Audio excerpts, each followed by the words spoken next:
Love you, Mom. Please don't die on me. Look at me, Frank. She knows what it is like now. We're back with another breakdown for Harley Quinn Season 5. This time we're talking about Episode 6 and the tragic ending that happened this week. And you know what? In this episode, not a lot happened right away. It seemed to be a little bit like more of a slower building episode with just setting up what's to come for the series. And I honestly thought this episode was going to end once I got the musical plan started. But no, we went through the entire musical and then just had to have a tragic ending with Frank.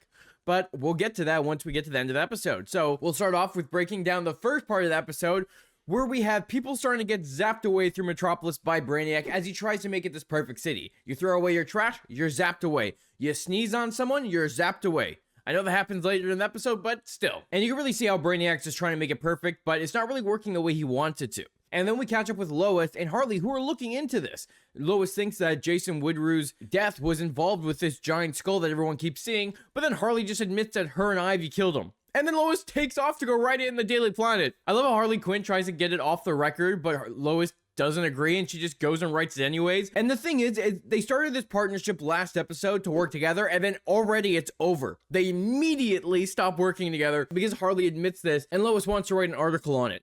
And I do love the little moments here where they're arguing and Harley even calls out Lois for writing articles on Clayface and how it's not even that good of an article. But Lois just says it's Perry, so they haven't figured out that it's Clayface just yet. But we do get to that when Harley does go to the Daily Planet, which I really like that scene. And I thought it was funny that Lois completely decks Harley for calling her out on her longer neck.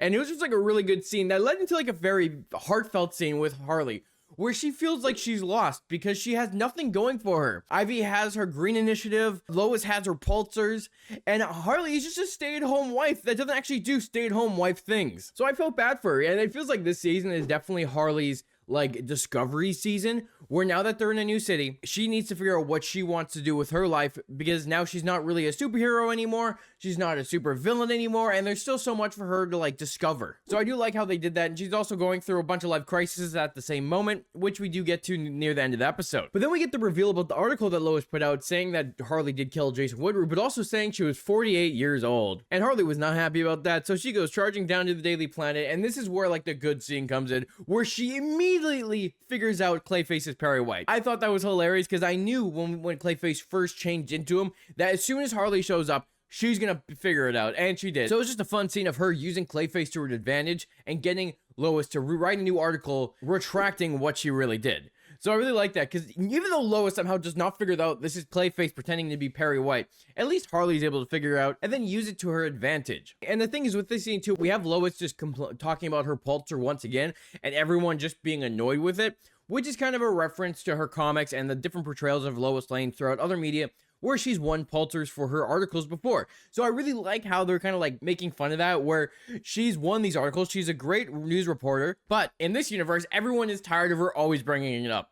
And I thought that was a lot of fun, just kind of poking fun at Lois Lane. And during this scene, when they're talking about Lois's middle name and they say Joanne, they reference how Lady Gaga has the same middle name, which obviously, of course, is a reference to Lady Gaga, but could also be a slight little reference to Lady Gaga playing Harley Quinn in the Joker Folie à Deux. I never saw that movie, probably not going to see it, but hey, it was a Joker movie with Harley Quinn in it. So there we go. And then we have Lois Lane quitting the Daily Planet because no one's listening to her. So Lois Lane's about to go do her own thing. And Lois Lane has quit the Daily Planet before and run her own paper. So I'm curious to see what they're going to do with her next. If they're just going to forget about her, or if there's something else they have planned. And I like how this is where we figure out what's going on with Lena. They finally give us a little bit more information about what's really going on and how she's involved with Brainiac. She wants to rule over Metropolis when it's bottled. She wants to be this de facto leader once Brainiac has bottled the city. And it does seem like a clearly Luthor plan. Like Lena Luthor is doing something Luthor would want to do, just take over the city and rule it herself. Especially because she calls out Brainiac for saying that he couldn't do it without her. But even calling him out for talking to Coco, who's been dead this entire time, and he still doesn't believe that Coco's dead as he talks to Coco. And it just shows how kind of crazy he's gone. And I love how when they're having this argument, Brainiac's like, you know what? I'm done with you, and just gets rid of her. Instantly, she's gone. She's out of the plan. So she just completely flips the teams and goes to Harley Quinn to tell exactly what's going on. Like, it feels like Lena is just choosing whoever side she's gonna win on. So as soon as she's like, okay, my Brainiac option's done, I'm out. Kind of showing what kind of villain she is, where she's just trying to survive and she's just trying to come out on top. And I love how they kind of spill the tea over like 4 hours of just cutting quickly back and forth between it, talking about how Lena was only helping him because he needed to understand humans. She didn't know he was a villain at first. Then talked about bottling up Metropolis. It feels like she was very deflecting, like, oh, I'm innocent, I didn't know what was going on. Really showing that Lena is trying to manipulate Harley and the other villains as well to help work with her to take down the Brainiac villain. And I do find it kind of funny where it kind of went in this episode, where Clayface's big idea for saving Metropolis is a musical. Just another play done by Clayface. You know, I feel like every season now it's almost had one, so of course this one has to have one. With Clayface being in Metropolis, we need a new play involving everyone this time. I do really like how Ivy's the only one thinking, did this really work? Like, this doesn't make any sense. Like, Ivy's the only one actually thinking clearly, but Harley's kind of going through this very crisis moment, like I said before, where she wants to star in it. She's going to play Lena in this play. And it feels like, even Ivy does mention it in the episode, how Harley's dealing with childhood trauma. So she's just trying to get that recognition that she never got when she was younger. And she's finally trying to achieve what she couldn't before. So I do really like how they're kind of developing Harley's character at the same time while they're doing all of this. So it really helps her get pushed forward as she's still trying to figure out who she is after all these seasons. Because she's definitely gone from villain to hero to anti-hero to villain. And it's just like helping her character go forward. They even mention a bunch of musicals that have changed the way people think, like Wicked, Les Mis, I don't know how to pronounce the rest of it, but yes, The Sound of Music, and Mamma Mia. So I really like how, you know, there are little references here and there. Even though this episode wasn't a very heavy Easter egg episode, it still had stuff here and there for musicals. Even though I've not seen musicals, at least I kind of recognize their names when I hear them. And even though their plan is to do this musical to try to save Metropolis, that's not really their plan. Their plan is to distract them, have one great show, and then piece it the hell out of Metropolis. I do find that hilarious. It's like we're trying to warn everybody what's going on while doing this play, but these guys, their actual plan is just to leave Metropolis so they don't get bottled up, which honestly feels like a classic Harley Quinn move. As soon as they're kind of done dealing with it, they're gonna piece it so they don't get caught as well. So I like how they set that part up, because that definitely feels like something they would do. Ditch town before things get too bad. But then we kind of pick up with Clayface and Bane trying to write the script, and I love how they have Perry White still chained up in his room. Like, he's just sitting there. The guy's been locked up for I don't even know how long now, and he's just hanging out. Clayface didn't kill him. He's not that bad of a guy. He just has him chained up. And I love how they're talking about the play, and you know what? It just sounded atrocious. The way they're talking about it, I'm like, this is going to be horrible. It's just going to be a terrible show. By the time the show actually came on, it wasn't that bad. It was actually surprisingly good compared to all of the other plays Clayface has put on.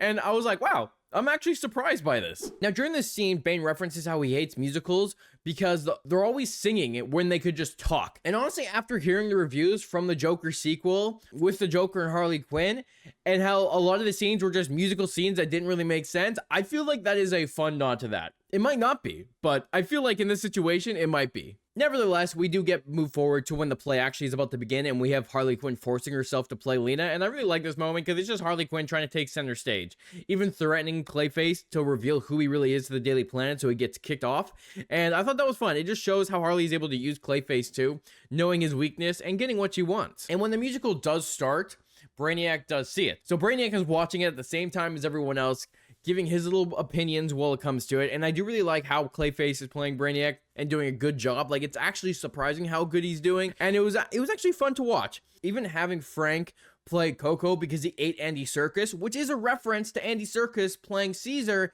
you know, another kind of monkey in Planet of the Apes. So I do love how they have these little references when it comes to things, and they're usually really obscure. So I do like how sometimes we have these obscure references to different media, and that's a lot of fun. And honestly, Frank was killing it as Coco. He was doing a great job, and I loved how Ivy had this really proud mom moment as she's watching her son sing and dance on stage. This is like a really good moment. Ivy had a lot of fun this episode as she didn't want to actually watch the musical. She thought it was going to be bad, but as soon as she's watching it with her wife and her son playing it, she had so much fun. And I really liked how they kind of portrayed her being a proud mother and a proud wife as she watches the people she cares about perform on stage. And the funny part about the play too is that it's literally the entire backstory we saw for Brainiac. So Lena spilled every single detail that Brainiac told her, and they made a play out of it, showing all his trauma, showing everything he's been through, and made a joke out of it. And the irony here is, during the play, with everyone loving it, is that Brainiac finally comes to the realization that Coco is dead. After seeing Frank portray this character being dead on the play,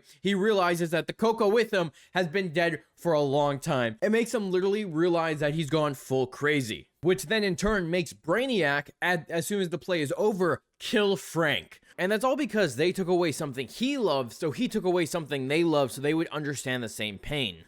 Which was a moment I was not expecting from this episode, for them to murder Frank. I really like Frank as a character. He's so loud, obnoxious, and just honestly has no filter, which he can be a lot of fun at times. Sometimes he can be annoying, but most of the time a lot of fun. But they killed Frank, and you get like Ivy having this one really depressing moment as this mother is losing her son trying to save him. And I felt really bad. I'm like, how did we go from this like very meme show to, oh my god, my son is dying? Like, Jesus Christ. And now this is definitely setting up a plot for Ivy and Harley to not leave Metropolis and to go kick the shit out of Brainiac for what he just did to their son. And I'm excited to see what's to come. Because honestly, this show is a parody. It is a meme. There are episodes that aren't that good. There are episodes that are a lot of fun. And then there's episodes that have surprisingly deep messages to them. Which, in this moment, I think there's a lot more deeper messaging to it. We have Harley trying to realize who she is. She's trying to work through childhood trauma and all her other life's trauma. Ivy being a proud mom and proud wife as she watches the people she cares about perform on stage and get applauded by everyone else. Like, these really good moments for these characters just to end with a tragic death. And now we have to go get revenge for Frank, and god damn, it better be some good revenge as they whoop Brainiac's ass. But that was episode 6. I feel like not a lot happened this episode for when it came to Easter eggs and references. It was mostly dealing with these characters, pushing them forward, and helping them kind of realize what's to come next. But let me know, were there any other Easter eggs and references you noticed that I didn't? Because I feel like there wasn't a lot. But also, let me know what you thought of this episode. How did you feel about the way they portrayed it? And what do you think about Frank's death? We'll talk about it in the comments down below. And if you like this video, make sure to like and the subscribe button. It helps out the channel a lot. And you get to stay up to date with all my Harley Quinn breakdowns, DC, Marvel, and anime. Thanks for watching, and I'll talk to you next week when it's time to watch another episode of Harley Quinn.